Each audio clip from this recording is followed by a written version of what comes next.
yo creo que Los pájaros es una introducción al cine moderno. Nunca hasta entonces se había narrado en imágenes como lo hace Hitchcock. Por elegir un momento, toda la película está llena, hay un plano, una grúa, los dos protagonistas suben una colina con una botella y unas copas en la mano. Eso es el cine moderno. No, eso no existía, no se llevaban los personajes de esa manera, ni Nouvelle Vague, ni neorrealismo italiano, ni nada. De repente él descubre un hechizo con la cámara que no existía, la unión del color perfectamente entonada con el traje de ella y de él, el cielo azul, los verdes, las copas en las manos, eso es algo que no existía, y es que la vanguardia de Hitchcock la estamos empezando a descubrir ahora. Bueno, en cualquier caso, yo creo que es una obra maestra más de quizá el más grande director de la historia del cine. Esa secuencia que me parece magistral, la del descubrimiento del granjero, eso recuerda mucho el grito de Munch.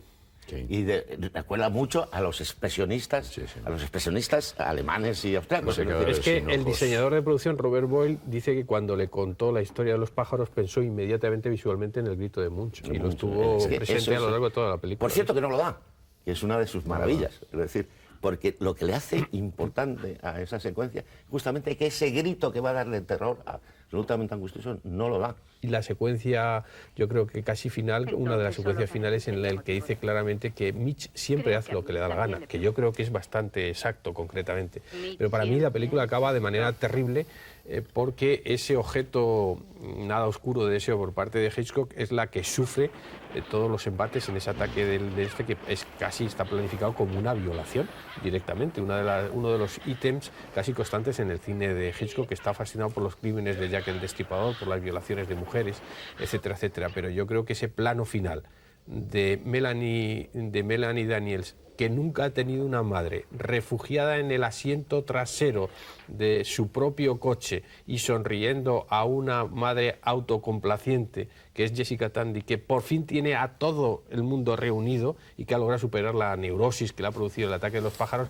A mí me parece que ese plano, casi el penúltimo antes final, explica mucho los dos temas de la película, las relaciones personales y los pájaros. Por aquí, curiosamente, el supuesto MacGuffin de la película, que serían los pájaros, acaba siendo casi el MacGuffin, las relaciones personales ante el ataque de los pájaros. Ella cae en manos, ahora los trucos se notan mucho, claro, estamos acostumbrados a una perfección de imagen que se nota mucho. Primero, que los pájaros están pintados o que están disecados y solo hay uno o dos que se mueven, lo que te hace cuando hay grandes masas. Luego, los que están pintados sobre el fotograma, cuando el ataque de los niños en la escuela, se ve que son pintados, o cuando aparecen por arriba en ese plano majestuoso, punto de vista de quién, no se sabe, de Dios, que está mirando aquello en el pueblo, y empiezan a aparecer por arriba aleteando a los pájaros, que es un plano maravilloso. Está todo pintado, ¿no? Claro, todo el pintado menos la claro, zona eso, central. ahora si se hubiera rodado ahora esta película con los adelantos que hay de técnica, fíjate, hubiera sido maravilloso, ¿no? Ahora para su momento ya era prodigioso, ¿no? En vídeo no se ve, pero en la pantalla se veía algunas veces algunos hilos que controlaban. Sin embargo, a mí me parece que el trabajo del animador de pájaros es extraordinario, porque hay momentos verdaderamente espeluznantes y no sabes cómo esa cantidad de animales es tratado cuando aparecen de verdad, por ejemplo, en la escena del desván. La expresión final de ella aparecen las piernas. ¿No recuerda a James Stewart, al Scotty de Vértigo? Ese es un plano final que se ha discutido muchísimo. Hay quien dice que se ha liberado y otros que están atrapados completamente, ¿no? Mirando hacia abajo, ¿no? Se libera de la obsesión. Es decir, yo creo que es absolutamente difícil imaginarse, y más vale no imaginarse ese futuro cotidiano que decía José Luis con muchas gracias por cierto, pero hay futuro, porque ese plano final es un plano muy anidoso, completamente. El final, que no lo rodó, afortunadamente, era que llegaban a San Francisco, y San Francisco el puente estaba lleno de... No, eso es una broma suya, Miguel. El final, la secuencia era una secuencia en la que ellos iban con el coche, los pájaros les seguían, arrancaban la capota, y en el momento en que estaban ya desesperados había una recta enorme, el coche aceleraba y desaparecía en el horizonte. Lo que pasa es que, en plan de broma, una de las bromas hitchcockianas dijo que se le hubiera gustado a Truffaut, le hubiera gustado acabar con el yo creo que acertó, no rodando ese final y dejando ese final. Yo creo que está muy bien. Está abierta, es una obra, ¿cómo diría Humberto Eco? De estructura aperta, es una obra... Claro, es un poema, es que es un poema. El mundo dominado por los pájaros. Y además yo creo que no es inimaginable ningún final, es decir, hay que pensar... Ahora, a mí la película en ese final final, a mí la película hay una cosa que además me sorprende, que es la cosa esa que te pone nervioso, porque es de una intranquilidad visual todo el cine de Hitchcock, increíble, estás en tensión, que es cuando ya se están yendo después de ese pasar como pisando huevos entre los pájaros y tal, de esa lentitud. Por no molestarles. Para de supervivencia.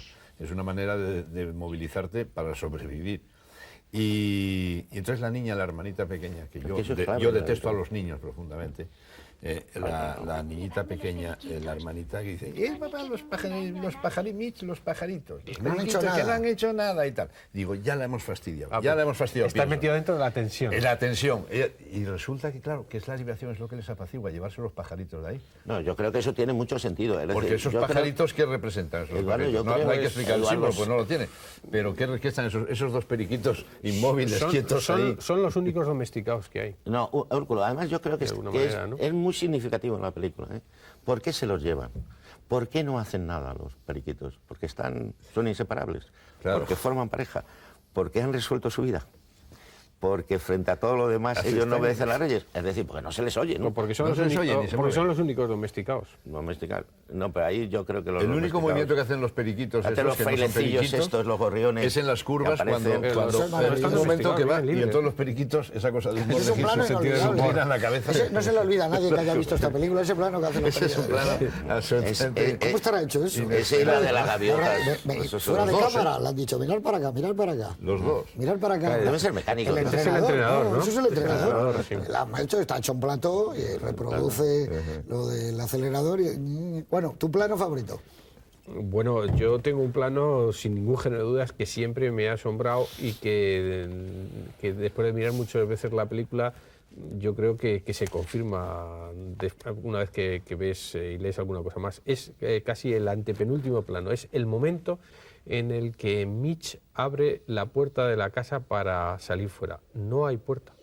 A mí me parece que eso es sencillamente maravilloso y es la esencia del cine de Hitchcock. La magia de la ficción, fingir algo. No hay puerta. Hemos visto que ha salido antes y ha abierto la puerta. Pero ese momento es esa magia del expresionista que está dentro de Hitchcock, que decía Miguel, es el momento en el que hace así, es casi de teatro moderno. Hace así Mitch y entra la luz del exterior que está amaneciendo, pero no existe puerta. Me parece que es un plano tan misterioso, tan hermosísimo, que revela tanto lo que es el cine, que es crear una ficción a través de algo que no existe concretamente, que a mí eso unido al plano final, que es un plano que, como se sabe, está hecho de 200 trozos, de un collage, creo que refleja muy bien. Pero a mí me parece que es un momento maravilloso. Entra la luz, hace un gesto de abrir la puerta, pero no existe puerta, es una puerta fantasma. Me parece sencillamente maravilloso, genial, y que revela que el talento de Hitchcock era sencillamente descomunal.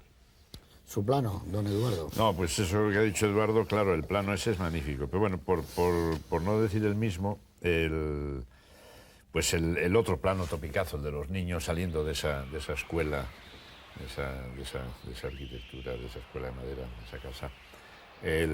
Perseguidos por los niños cantando esa canción interminable que yo no recuerdo, que van cantando y acaba aquello convirtiéndose en una huida, una escapada impresionante, perseguidos por esos pájaros que, como decíais antes, que están pintados. Yo no sé cómo está hecho, o sea, no me lo imagino. Lo que sí se ve claramente es que es igual, unos niños corriendo y unos niños corriendo atacados por estucas, por cazas, por lo que sea, por pájaros, ¿no? Pájaros mezclados. Y esa escena, y que se caen, y las gafas rotas, en fin, esa escena me parece impresionante.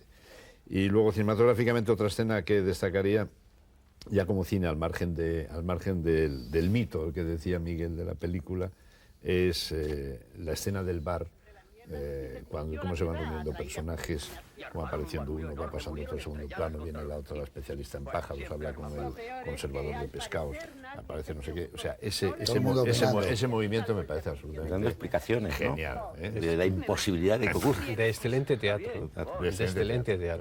Magnífico. ¿Su plano favorito? Bueno, yo creo que hay dos secuencias. La gran secuencia es la del desván. Yo creo que es lo más difícil que se ha hecho quizá nunca en cine. Yo no recuerdo una cosa igual. Así rápidamente contaba yo los planos. Me daban 80 y tantos. Yo creo que son más la del desván. Como dice Eduardo, es una violación tremenda. Me gusta mucho la secuencia de la madre con la camioneta, todo eso. del granjero, me parece espléndida, pero yo elegiría 3 planos que son significativos, que es al final del ataque famoso de la noche, en esa especie de jaula que habéis contado, en que se ven sometidos los 4 personajes, en el que de pronto, cuando se van, aparece desde el fondo la cara de Melanie Griffith mirando hacia arriba, después Mitch y después la madre. Ese movimiento de cámara que salen del fondo, que vienen arriba diciendo, eso te están diciendo, ¿qué pasa aquí? ¿No? Es decir, ahí está también la película, como está en la película que está lo que dice Eduardo. ¿Qué pasa aquí? ¿Por qué esto? ¿No? Miradas en las que toda la película casi siempre acaba con miradas hacia esas 2 niñas que miran al final de la secuencia, que miran aterrorizadas hacia arriba. ¿A qué viene esto? ¿Por qué ocurre? ¿Qué está pasando? Pues a mí me gusta y sigo insistiendo, el primer plano de la película. Yo lo meto en Vértigo y no os dais cuenta. Sí, no, estoy de acuerdo. Es de Vértigo. Pero tú lo intercalas cuando va Scotty persiguiéndola, hay una panorámica y va ella de espaldas y crees que es ella y entra en la floristería. El niño que la silba. Sí, porque además, no sé, está muy bien. Está muy guapa ella.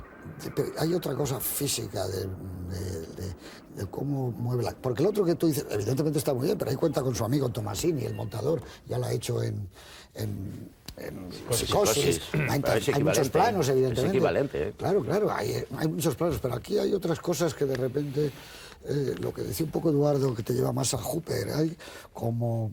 a plena luz del día, en una colina, alguien tomando martinis, o en plena luz del día en Union Square, pero hay una amenaza.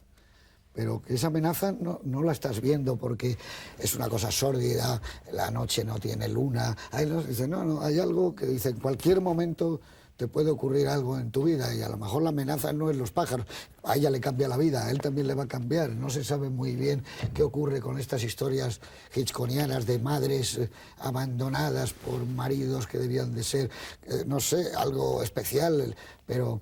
ese mundo que es el de Marnie, esa cosa tortuosa, yo creo que nos faltan datos porque son como agujeros todavía negros y que llegará alguien con la piedra Rosetta y dirá, esto es lo que quería contar Hitchcock y no se atrevía por pudor o porque no podía. Cuando tú has dicho, a él le hubiera sacado un plano donde se le ve el culo, pero seguro, si es que está la cámara, solo falta la autorización. Tío, las faldas más claro, más recogidas. La autorización permisiva del estudio que no podía, pero él se daba muchas vueltas. Son historias como muy calenturientas. Por eso tenía al final problemas con las actrices. Las llegaba a poseer de tal manera que no dejaban ni que se quedaran embarazadas, ni que tuvieran marido, novios, que era una cosa terrible, ¿no? Y mientras él viviendo con una mujer de la que dependía absolutamente, tomando muchas copas de vino para poder soportar esa vida y llegar por la mañana a las 9 a su oficina de la Universal e inventarse un mundo distinto, pero donde la gente creía que era el suspenso.